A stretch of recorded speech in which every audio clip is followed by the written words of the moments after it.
हिंदी फिल्मों में हमेशा अपनी चरित्र भूमिका से जान डाल देने वाली एक खूबसूरत एक्ट्रेस ललिता पवार को भले ही आज की जनरेशन न पहचान पाती हो, लेकिन जब हम आपसे ये कहेंगे कि रामानंद सागर की रामायण में मंथरा का किरदार निभाने वाली एक्ट्रेस ही ललिता पवार है, तो शायद सभी उन्हें पहचान जाएं।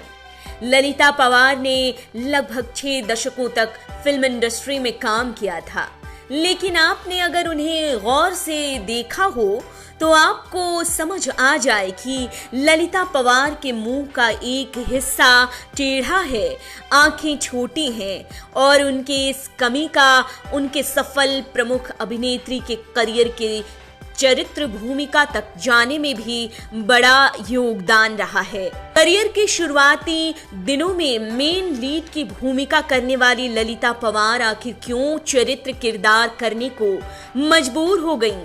इसके पीछे की वजह है एक थप्पड़। ललिता पवार को पड़ा एक थप्पड़ उनके करियर पर ही पड़ गया और ये थप्पड़ मारने वाले शख्स थे मशहूर फिल्म अभिनेता भगवान दादा।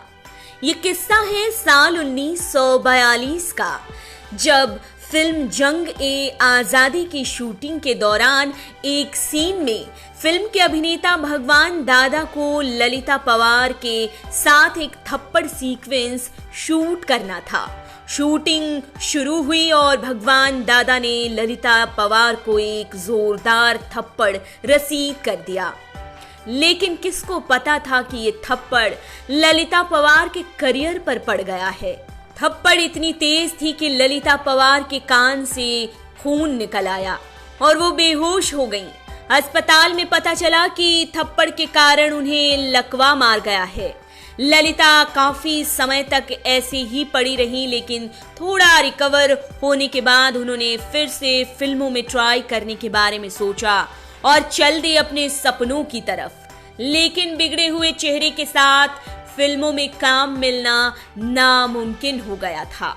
ललिता ने चरित्र भूमिका को चुना और इन भूमिकाओं ने उनके करियर को एक अलग ही दिशा दे दी। ललिता पवार नकारात्मक चरित्र किरदार करने लगी, लेकिन वो कभी भी फिल्मों से दूर नहीं हुई। कभी माँ, कभी भाभी, तो कभी खड़ूस सास के रोल के जरिए वो सबके दिलों पर राज करती रहीं और सबके दिलों में छाप छोड़ती रहीं।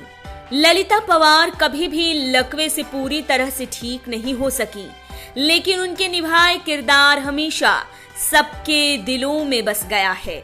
खासकर जब वो मंथरा के किरदार में नजर आई, उसके बाद तो ललिता पवार के फैन लिस्ट में बढ़ोतरी होती रही। लोग मंथरा के किरदार के कारण ललिता को नफरत भरी नजरों से देखते थे, लेकिन ये उनकी अदाकारी को दर्शाता है कि वो कितनी परंपरागत एक्टर थीं। अपनी इतनी बड़ी कमी के बावजूद भी वो एक सफल अभिनेत्री कहलाईं।